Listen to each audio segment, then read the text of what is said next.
you. Thank you all.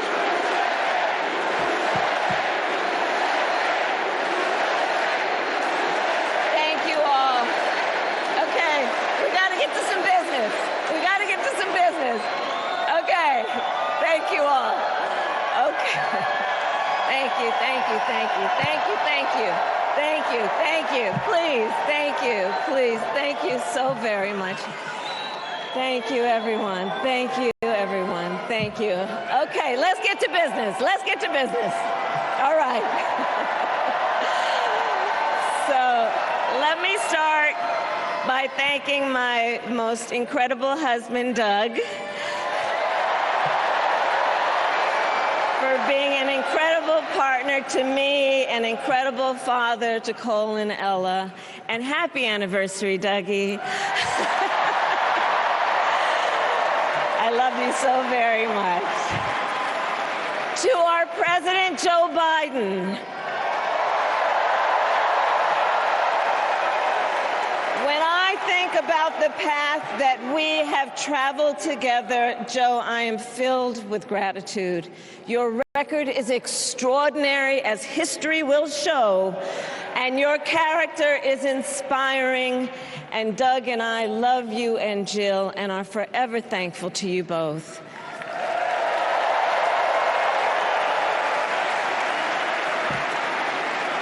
And to Coach Tim Walz,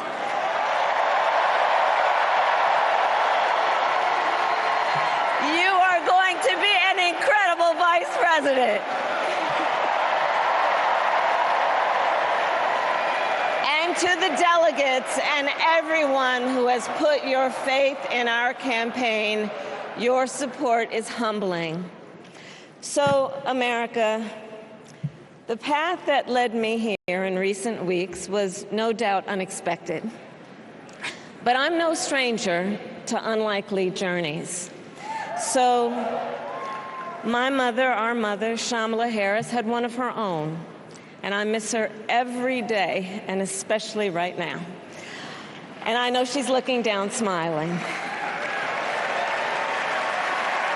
I know that. So my mother was 19 when she crossed the world alone, traveling from India to California with an unshakable dream to be the scientist who would cure breast cancer. When she finished school, she was supposed to return home to a traditional arranged marriage. But as fate would have it, she met my father, Donald Harris, a student from Jamaica. They fell in love and got married, and that act of self-determination made my sister Maya and me. Growing up, we moved a lot. I will always remember that big Mayflower truck packed with all our belongings, ready to go to Illinois, to Wisconsin, and wherever our parents' jobs took us. My early memories of our parents together are very joyful ones. A home filled with laughter and music, Aretha, Coltrane, and Miles. At the park, my mother would say, "Stay close." But my father would say, as he smiled, "Run, Kamala, run. Don't be afraid. Don't let anything stop you."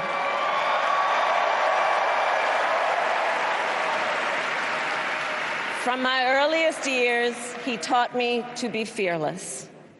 But the harmony between my parents did not last. When I was in elementary school, they split up. And it was mostly my mother who raised us. Before she could finally afford to buy a home, she rented a small apartment in the East Bay. In the Bay, you either live in the hills or the flatlands. We lived in the flats. A beautiful working-class neighborhood of firefighters, nurses, and construction workers, all who tended their lawns with pride. My mother, she worked long hours, and like many working parents, she leaned on a trusted circle to help raise us. Mrs. Shelton, who ran the daycare below us and became a second mother. Uncle Sherman, Aunt Mary, Uncle Freddie, Auntie Chris.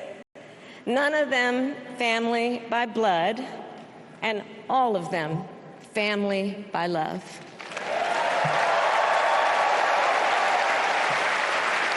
Family who taught us how to make gumbo, how to play chess, and sometimes even let us win. Family who loved us, believed in us, and told us we could be anything and do anything. They instilled in us the values they personified: community, faith, and the importance of treating others as you would want to be treated, with kindness, respect, and compassion. My mother was a brilliant, 5-foot-tall, brown woman with an accent. And as the eldest child, I saw how the world would sometimes treat her. But my mother never lost her cool. She was tough, courageous, a trailblazer in the fight for women's health, and she taught Maya and me a lesson that Michelle mentioned the other night. She taught us to never complain about injustice, but do something about it. Do something about it. That was my mother. And she taught us, and she also taught us, and never do anything half-assed. And that is a direct quote. A direct quote. I grew up immersed in the ideals of the civil rights movement. My parents had met at a civil rights gathering, and they made sure that we learned about civil rights leaders, including the lawyers like Thurgood Marshall and Constance Baker Motley, those who battled in the courtroom to make real the promise of America. So at a young age, I decided I wanted to do that work. I wanted to be a lawyer. And when it came time to choose the type of law I would pursue, I was a pivotal moment in my life. You see, when I was in high school, I started to notice something about my best friend, Wanda. She was sad at school, and there were times she didn't want to go home. So one day I asked if everything was all right, and she confided in me that she was being sexually abused by her stepfather. And I immediately told her she had to come stay with us, and she did. This is one of the reasons I became a prosecutor, to protect people like Wanda, because I believe everyone has a right to safety, to dignity, and to justice.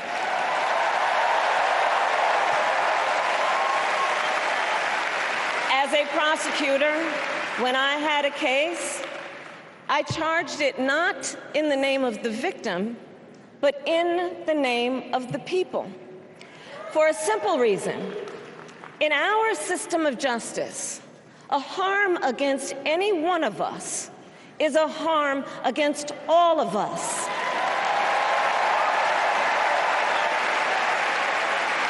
And I would often explain this to console survivors of crime, to remind them no one should be made to fight alone.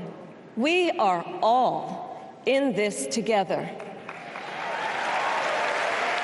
And every day in the courtroom, I stood proudly before a judge and I said 5 words: Kamala Harris for the people.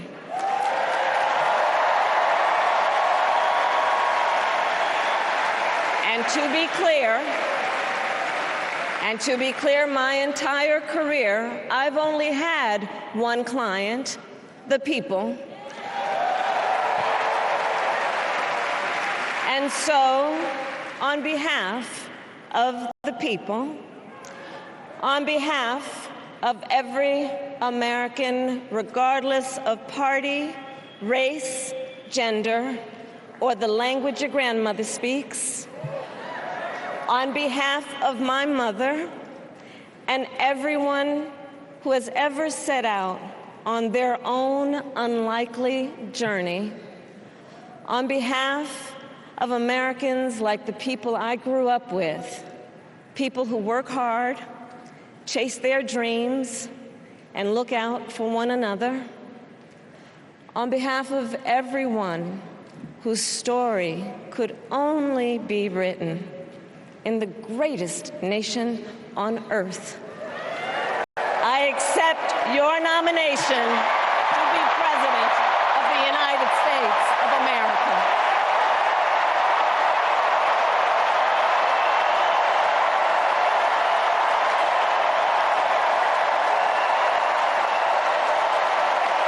And with this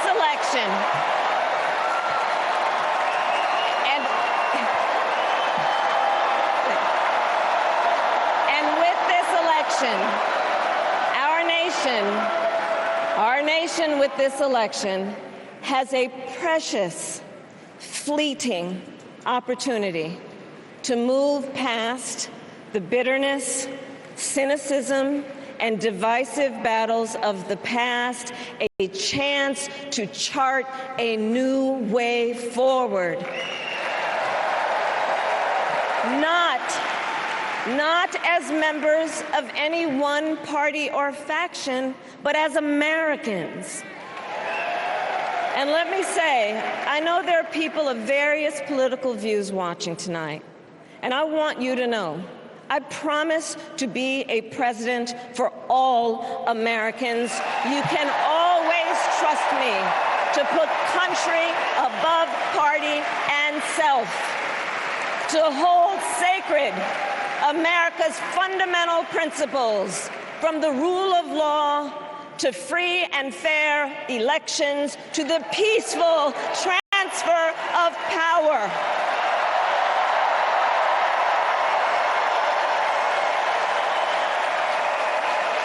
I will be a president who unites us around our highest aspirations, a president who leads and listens, who is realistic, practical, and has common sense, and always fights for the American people.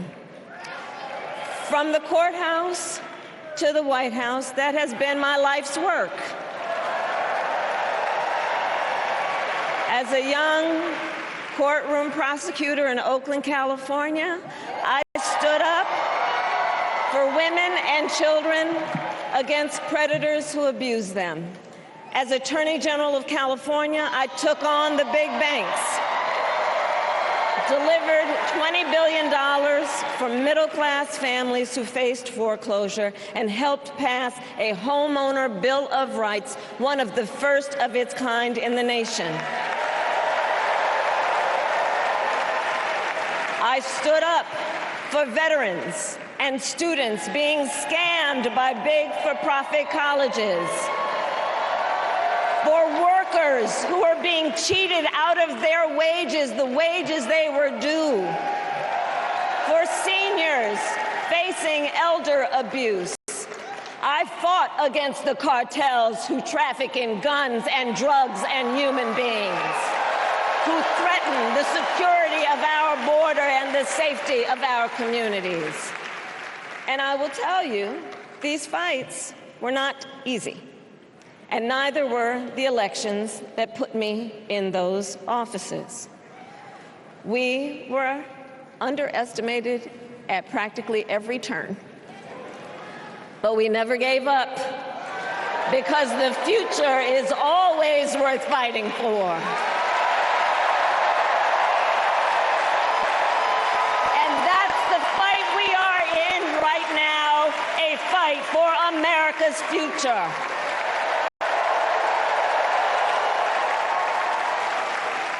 Fellow Americans, this election is not only the most important of our lives, it is one of the most important in the life of our nation. In many ways, Donald Trump is an unserious man. But the consequences of putting Donald Trump back in the White House are extremely serious. Consider not only the chaos and calamity when he was in office, but also the gravity of what has happened since he lost the last election.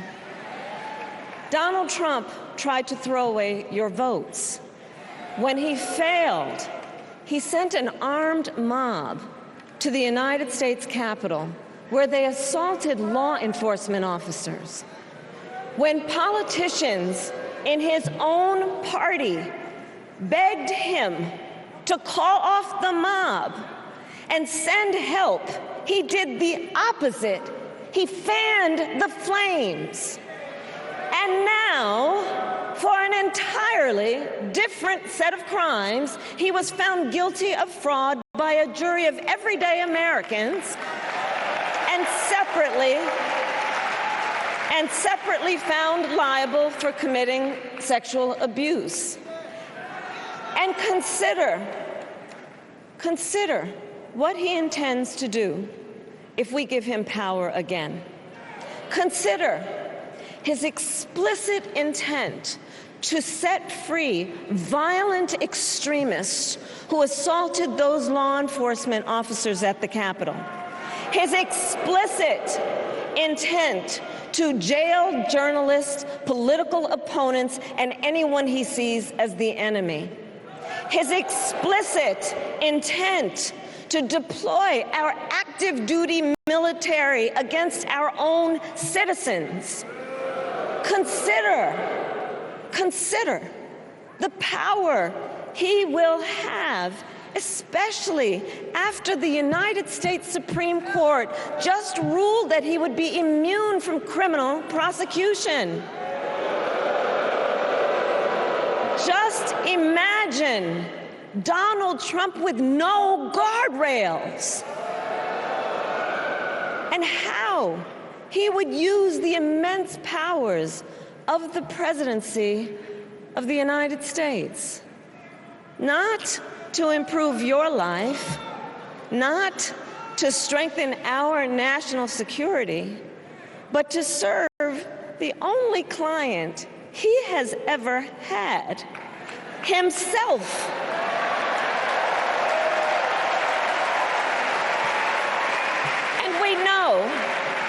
And we know what a second Trump term would look like. It's all laid out in Project 2025, written by his closest advisors, and its sum total is to pull our country back to the past. But America, we are not going back. We are not going back. We are not going back. We are not going back to when Donald Trump tried to cut Social Security and Medicare. We are not going back to when he tried to get rid of the Affordable Care Act, when insurance companies could deny people with pre-existing conditions. We are not going to let him eliminate the Department of Education that funds our public schools. We are not going to let him end programs like Head Start that provide preschool and child care for our children. America, we are not going back.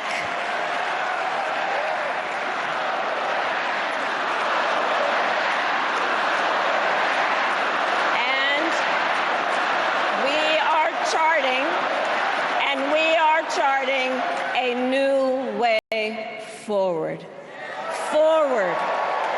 To a future with a strong and growing middle class, because we know a strong middle class has always been critical to America's success. And building that middle class will be a defining goal of my presidency.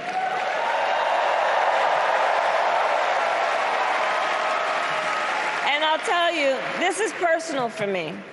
The middle class is where I come from. My mother kept a strict budget. We lived within our means, yet we wanted for little. And she expected us to make the most of the opportunities that were available to us and to be grateful for them. Because, as she taught us, opportunity is not available to everyone. That's why we will create what I call an opportunity economy where everyone has the chance to compete and a chance to succeed. Whether you live in a rural area, small town, or big city. And as president, I will bring together labor and workers and small business owners and entrepreneurs and American companies to create jobs, to grow our economy, and to lower the cost of everyday needs like health care and housing and groceries. We will provide access to capital for small business owners and entrepreneurs and founders. And we will end America's housing shortage and protect Social Security and Medicare. Now compare that to Donald Trump, because I think everyone here knows he doesn't actually fight for the middle class. He doesn't actually fight for the middle class. Instead, he fights for himself and his billionaire friends. And he will give them another round of tax breaks that will add up to $5 trillion to the national debt. And all the while, he intends to enact what in effect is a national sales tax, call it a Trump tax, that would raise prices on middle-class families by almost $4,000 a year. Well, instead of a Trump tax hike, we will pass a middle-class tax cut that will benefit more than 100 million Americans.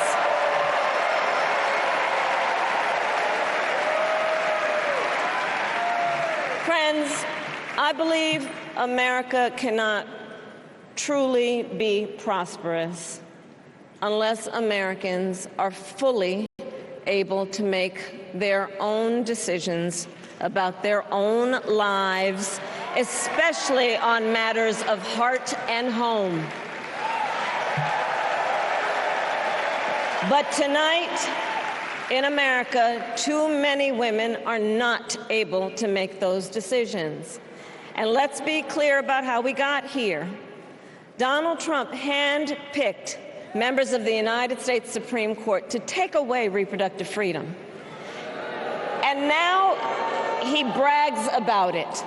In his words, quote, "I did it and I'm proud to have done it," end quote. Well, I'll tell you, over the past 2 years, I've traveled across our country, and women have told me their stories. Husbands and fathers have shared theirs. Stories of women miscarrying in a parking lot, developing sepsis, losing the ability to ever again have children, all because doctors are afraid they may go to jail for caring for their patients. Couples just trying to grow their family, cut off in the middle of IVF treatments. Children who have survived sexual assault, potentially being forced to carry a pregnancy to term. This is what's happening in our country because of Donald Trump. And understand, he is not done. As a part of his agenda, he and his allies would limit access to birth control, ban medication abortion, and enact a nationwide abortion ban with or without Congress. And get this, he plans to create a national anti-abortion coordinator and force states to report on women's miscarriages and abortions. Simply put, they are out of their minds.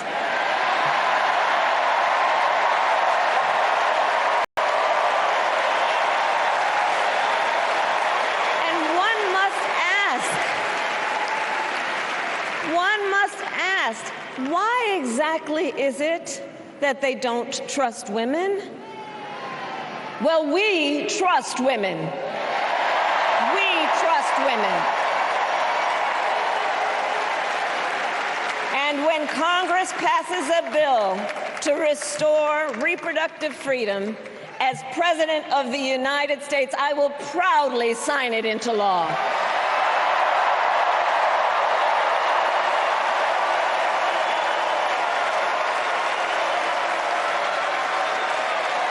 In this election, many other fundamental freedoms are at stake. The freedom to live safe from gun violence in our schools, communities, and places of worship. The freedom to love who you love openly and with pride. The freedom to breathe clean air and drink clean water and live free from the pollution that fuels the climate crisis. And the freedom that unlocks all the others, the freedom to vote. With this election, we finally have the opportunity to pass the John Lewis Voting Rights Act and the Freedom to Vote Act.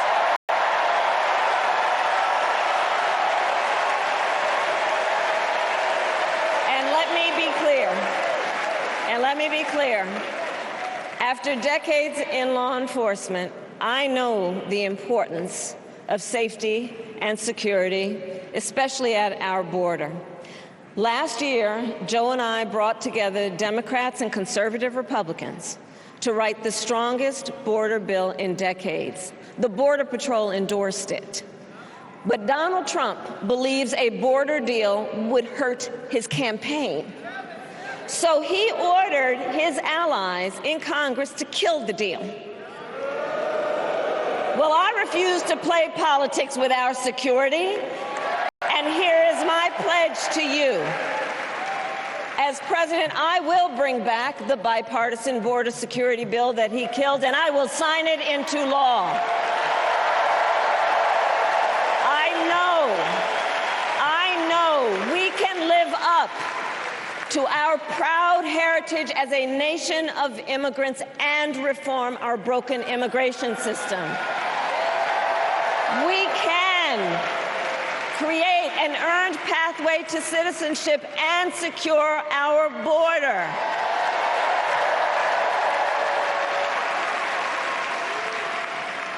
And America, we must also be steadfast in advancing our security and values abroad.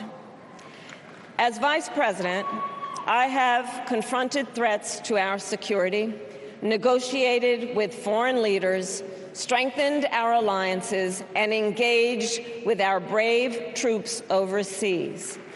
As Commander-in-Chief, I will ensure America always has the strongest, most lethal fighting force in the world. And I will fulfill our sacred obligation to care for our troops and their families, and I will always honor and never disparage their service and their sacrifice.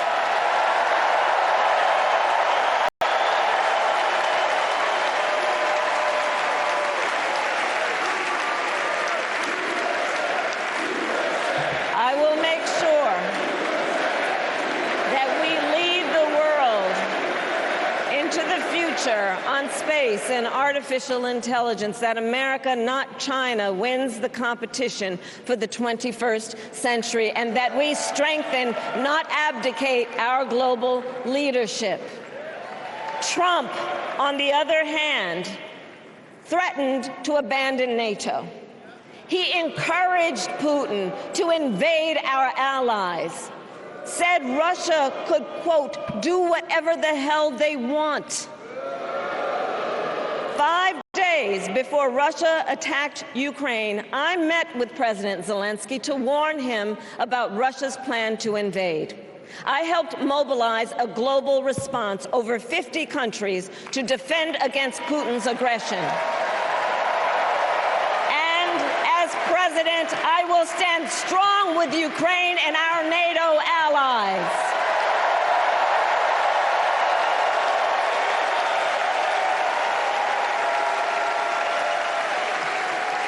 With respect to the war in Gaza, President Biden and I are working around the clock, because now is the time to get a hostage deal and a ceasefire deal done.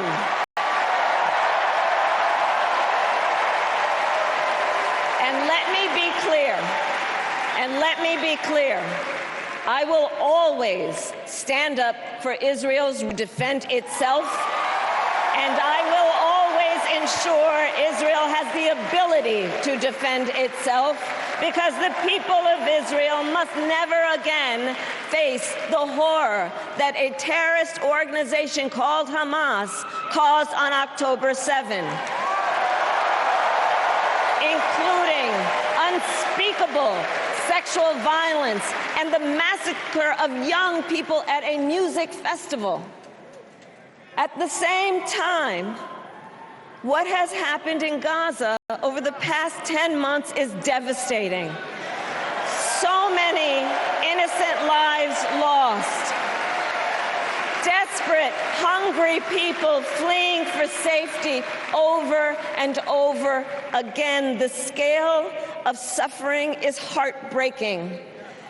President Biden and I are working to end this war such that Israel is secure, the hostages are released, the suffering in Gaza ends, and the Palestinian people can realize their right to dignity, security, freedom, and self-determination.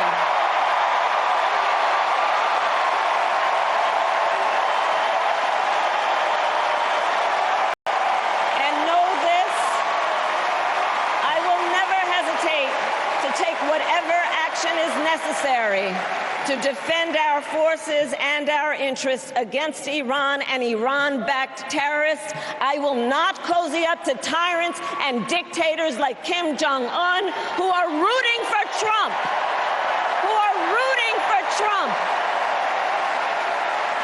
Because, you know, they know he is easy to manipulate with flattery and favors. They know Trump won't hold autocrats accountable because he wants to be an autocrat himself. And as president, I will never waver in defense of America's security and ideals, because in the enduring struggle between democracy and tyranny, I know where I stand and I know where the United States belongs.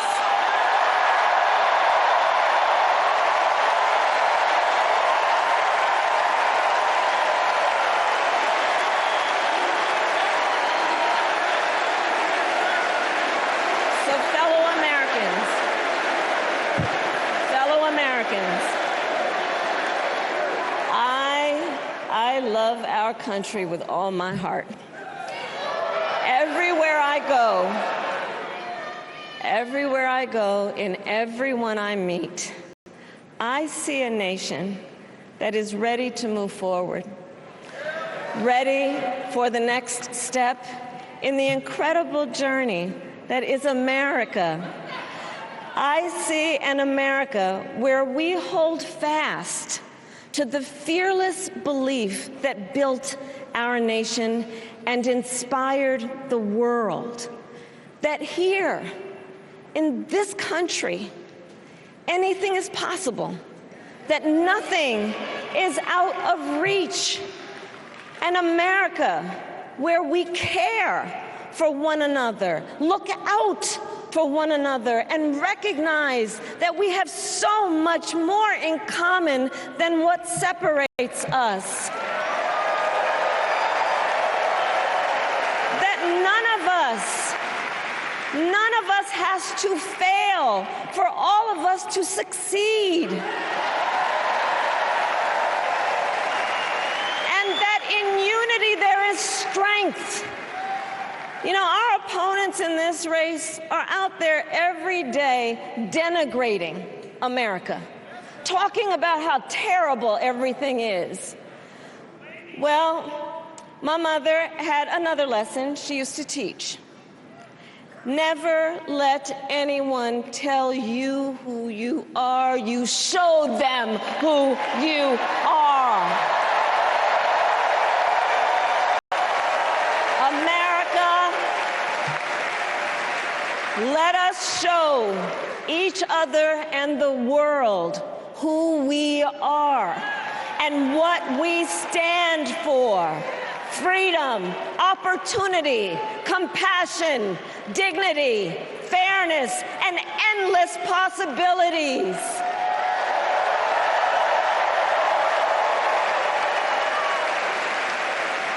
We are the heirs to the greatest democracy in the history of the world.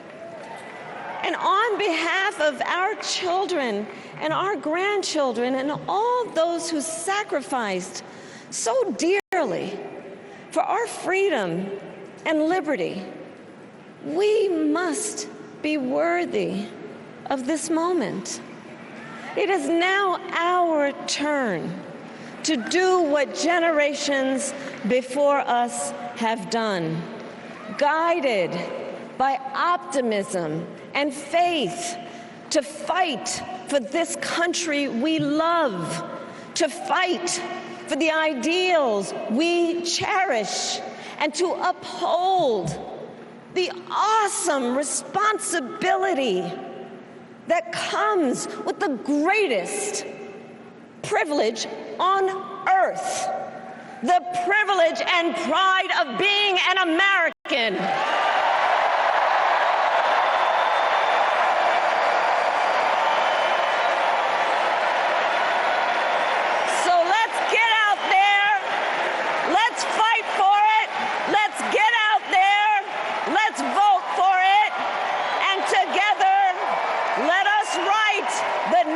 Great chapter in the most extraordinary story ever told. Thank you.